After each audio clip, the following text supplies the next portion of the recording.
Oh yeah, guess who's back? That's right, Hoplight's back, and you are here on the Hoplight channel. Following on the heels of my last video, America's Cold Civil War, today we are covering censorship and the free world, which ostensibly is still America for who knows how long. Anyway, thanks for coming back. I hope you enjoyed my last vid, America's Cold Civil War, and why I decided to make that video, considering the previous video I had done last July, America from a nation to a country. But as I said in the last video, the Cold Civil War, I would do a video for censorship, right? Hopefully this video is getting to you, and if it's not, it's because it's censored, so that's how you know. Right. So censorship and the free world, right? Those two should be like oil and water. They should not ever go together. And I said in the last video, censorship is a means of keeping people from knowing what they could possibly know if left to their own devices, and for whatever reason. But in the United States, censorship is an existential threat to who we are as a people and to what this country represents. The answer to disagreeable speech, as I said in the last video, is never censorship. It is simply more speech. The way you combat lies is you pile on more truth. And people have to literally be left to figure out the truth from the lie. That is your duty as a responsible adult, is to know truth from lies and to verify what is true and to confirm what is false. Censorship takes you out of the equation entirely because it does not permit you to make the decision. And that's why I thought I had to make this video, because we're going down a very dangerous road in America with several powerful entities that are able to suppress and censor things that you could possibly find out on your own, but in the future won't be allowed to. And even worse, censoring people that could be of influence and could actually give you an alternative set of facts or an alternative way of looking at things that you will be deprived of ever hearing from, because the powers that be decide that this person or their platform or their message is inconvenient to what they want to do and what they want for you. Yes, censorship is about control. And in America here, as far as I'm concerned, we're all about freedom. Less control, more freedom. But that's just me. But anyway, don't just take my word for it. Let's find out why censorship is such a threat to America. And we go all the way back to the beginning. We go to the U.S. Constitution and the Bill of Rights. And right off the bat, Article 1 of the Bill of Rights, you have the First Amendment. And the First Amendment guaranteed that people could freely exercise their religion of choice, and that Congress would make no official religion for the United States. So religion is free.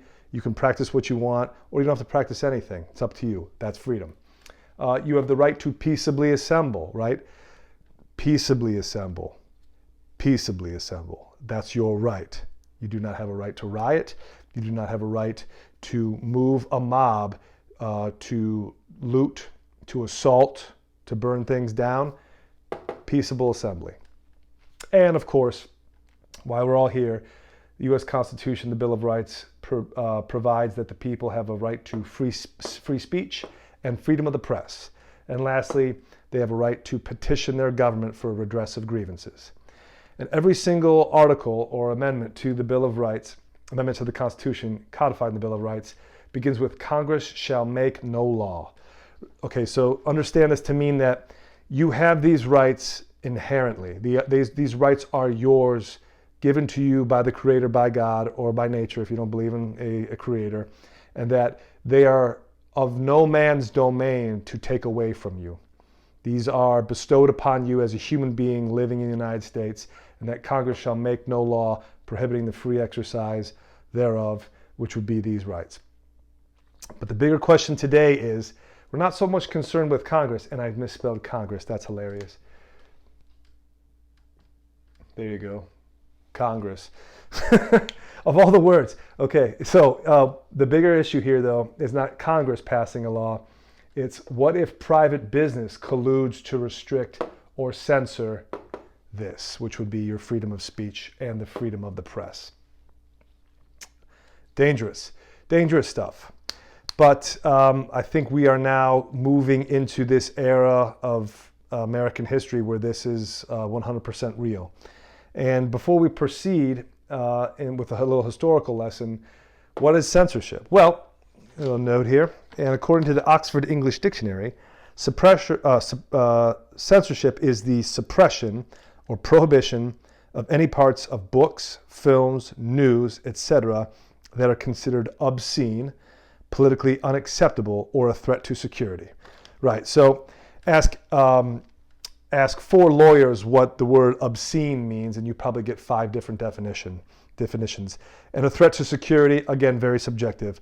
But of those elements in that definition, politically unacceptable, that's what we're concerned with here, is that censorship now is dealing with things that are perhaps politically unacceptable, as in we don't want people to have the ability to hear this side of the story or to consider these people and their opinions, because those opinions and those people are politically unacceptable. And that ain't right. That's not freedom. That is not people having the ability to decide for themselves who they want to listen to and what they want to hear from that individual. It's a great example. Is like, if you don't like what you hear on the radio, turn it off. If you don't like what you see on the TV, turn it off. But if things are being turned off for you before you even have a chance to pick up that remote, then this is now someone manipulating the market. And that market would be the marketplace of ideas. So where else did this happen in American history? Well, from right here, you can see that we have a famous legal case that dealt with a monopoly that was operating in the United States during the Industrial Revolution. This would have been Standard Oil Company of New Jersey versus United States. This case was decided in 1911. Okay, so what happened here? Well, the complaint was by the United States that Standard Oil had conspired to restrain petroleum, and this affected the petroleum trade and thereby commerce. And by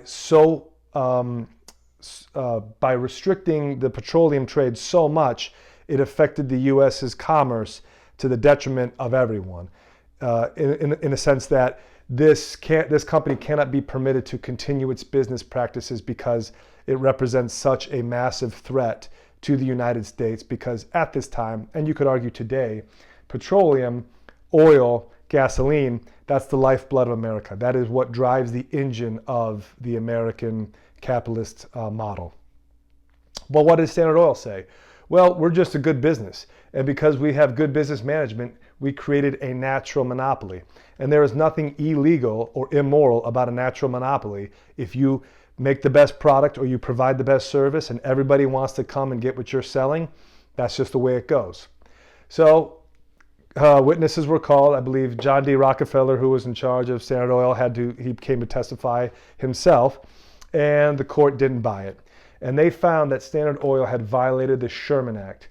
And the solution was to break up Standard Oil into 34 different companies. So they shattered Standard Oil. It was scattered to the wind, 34 different companies. And that was how the monopoly of Standard Oil was dealt with by the U.S. government. Right. And today, I believe these 34 companies have, it's almost like, remember that the T-1000 in Terminator 2, where he gets frozen and then he gets shot and then all the pieces scatter, but then they start to warm and they pool up and they start to pool together. I think the majority of these 34 companies now have pooled together into modern day ExxonMobil. So yeah, I think Standard Oil, probably the most powerful monopoly, perhaps of all time. U.S. Steel under Andrew Carnegie, very, very powerful, very wealthy. And then of course, J.P. Morgan with the banking monopoly and later General Electric. These men were so powerful, and with J.D. Rockefeller, Standard Oil, Carnegie with U.S. Steel, and Morgan with Morgan Bank, and with General Electric, they were so wealthy that the U.S. government actually had to go see these men to get loans. Imagine you were that powerful, that you control the petroleum market or the steel market or the banking industry, so much so that you have amassed a fortune that even the U.S. government can't ignore and has to come asking for loans. or like how to finance a war debt. So very dangerous, because power like that concentrated among 3 different men or among 3 different businesses is extremely dangerous to the rest of the world, because now you have this essentially a monopoly that amounts to a empire within a country, within a first world power. And the U.S. knew it was dangerous. But what did the Sherman Act expressly prohibit that Standard Oil violated? Well, I looked up the Sherman Antitrust Act. It was passed into law in 1890, and it was introduced by Senator John Sherman from the great state of Ohio. And the act expressly, 1, it prohibited the anti-competitive agreements, agreements among different businesses or different associations, and 2, it prohibited unilateral conduct that monopolizes or attempts to monopolize the relevant market in which they are trading. Right, so in this relevant market, this would have been petroleum, it would have been oil, it would have been gas, etc. And it prohibited unilateral conduct. So Standard Oil, by being the #1 monopoly in petroleum, was using restricted trade practices to amass its wealth. Right. So if you imagine, let's say you are a card player, and you walk into a casino and you sit down at the table and you've got $500 worth of chips, and you see the guy to your left has about $550, and the guy to your right has about $700. Okay, you're in the mix. This guy has more money. This guy maybe has more, maybe has less, maybe he's a better player. But at least you're sort of on the same footing in that you can both bet and compete against each other within reason. But then let's say somebody across the table, Standard Oil, let's say John D. Rockefeller sitting across the table, he sees you sit down with your $500 and he has a stack of chips $250,000 high. He looks at you and he laughs. And he laughs for this very reason, because he doesn't even have to be a better card player than you. You could have better cards or a better business. But he might just stay in the game to see if you're willing to keep risking your business, your cards against his cards. And he could lose $500. He could lose $1,000. You can't. You can't afford to take that risk, because if you lose everything. If he affords to take that risk, he loses a fraction of his total wealth. But he doesn't want to compete with you, because that takes up time, and he doesn't want to go through the risk either. So he leans over and he passes you a note and he says, "Hey buddy, how about this? How about you fold? But before you fold, I will lose the next game to you, and you'll walk away with $1,200. How does that sound?" You think about it. You think about it and you say to yourself, well, I could play against this guy, but I've got to play against these 2 guys, which he's allowing to stay in the game for whatever reason. But now he's saying, I'll buy you out of this game if you decide to take a dive. If you keep playing with me, though, I will keep staying in the game. And then if you have to risk it all, I might just get lucky and beat you on that one hand you can't afford to lose. Or you could lose right now and take a win. That's what monopolies do, right? They essentially corner the markets by making it too risky for businesses to stay in the market, but to avoid any friction, they buy you out and they say, okay, run along now. And then when it goes back to just being them at the table, they decide what the price will be. They decide what the market will do. They decide how much supply you will have. Yeah, bad deal. It's basically a king running a market. Now, let's change the dynamic a little bit. And let's say there are several people at the table. Like I said, there were 2 other people sitting to your left and right. You leave, they stay in, and now it's JD and these 2 other guys. Let's say their names are Mr. Escobar and Mr. Mendoza. And now they want to play a new game. And they want to sell lemonade, right? Not cocaine. They want to sell lemonade. We'll say it's that. And they live in a particular part of the world where lemonade can be grown and the government doesn't really want to get involved. So they decide, Mr. Escobar, and he speaks to Mr. Rockefeller, Mr. Mendoza. And Escobar says, I have really great lemonade plantations around my area. I want to corner the lemonade market. So what I'm going to do with you gentlemen is come up with an agreement where we will fix the price of lemonade in our particular industry, and we will sell to all buyers at this fixed price. I will get, let's say, 40% of the profits. You two gentlemen will share the 60. Rockefeller, he's in oil. Mendoza, he's also in lemonade. But they understand that they bring capital to the table, but they also don't really have the supply that Mr. Escobar does in lemonade. And they decide, well, that's fair. You supply 40%, you should get 40% of the profits. We'll do 30-30. It'll be 40-30-30. Deal. What happens if people decide to get in on our lemonade racket? Well, it's simple. We'll tell them to get out. And if they don't, what we will do is, instead of fixing our price at, let's say, $3.50 for a glass of lemonade, we will find out what our new competitor is selling his lemonade at, and we will undercut him. So let's say he's selling it for $2.50. We'll sell it at $2.40. Let's say he now wants to sell it $2.20. We'll sell it $2.10. And we will keep undercutting until he can't undercut us, because he can't take the risk of losing any potential profits further. We can, because with our three companies, we have a larger supply. And once he's out, because he can't undercut further and we can keep undercutting him, once he's out and it's just us three again, we bump the price back up to $3.50 and we rake in the hay. Yeah, let's do that. That's a monopoly agreement among multiple organizations. And that's called a cartel, right? Mr. Mendoza, Mr. Escobar, and Mr. Rockefeller. The lemonade cartel. What's a cartel? I have another note here. Oxford defines it as an association of manufacturers or suppliers, the lemonade suppliers, that associate with the purpose of maintaining prices at a high level and restricting competition. So just as I described to you, it's essentially a monopoly, but split among different parties.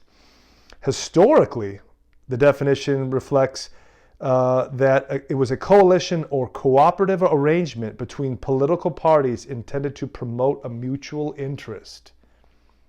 Think about that, right? Like we were saying earlier, the marketplace of ideas. The marketplace in 1911 here was dealing with the marketplace of petroleum. Today, we're dealing with the marketplace of ideas. A marketplace of ideas that this amendment is supposed to protect. You don't have an amendment protecting petroleum. You have an amendment protecting this commodity, though, which would be speech, which is not fungible. Speech is ideas. Ideas are something you can manifest in your own mind and share with other people. That's what generates other markets. Now you're talking about a cartel potentially regulating the market of ideas via censorship, which would be fixing the price or restricting competition. So yeah, let's read that definition again. An association of manufacturers or suppliers with the purpose of maintaining prices at a high level and restricting competition. Let's update that definition for 2020. An association of social media platforms or outlets with the purpose of maintaining control over content and restricting competition. And that's why censorship is dangerous. And that's why I believe censorship in the United States is going to continue to ramp up and get worse and get worse and get worse, the way it did with Standard Oil, the way it did with U.S. Steel, and the way it did with General Electric or the banking industries. When power controls freedom, that would be the freedom of speech or the freedom to trade in commerce, petroleum, and that power restricts freedom, and that power is diluted down into the hands of a few chosen people who, because of their businesses or their industries, have managed to create the conditions where they can now corner that market, and you have no say over whether or not you can exercise this commodity, this speech. As Standard Oil really pretty much told you, you have no say over this commodity. That's when the U.S. government needs to get involved. And you will never hear somebody make the claim that the U.S. government should get involved. You will never hear me make that claim except in instances where the U.S. Constitution is at stake. And that's really the only purpose of government. It is to ensure that this Bill of Rights is maintained. And if Congress shall make no law, well, then private business shall not be in the place of Congress and essentially making laws or making restrictions via censorship that prohibits these two things.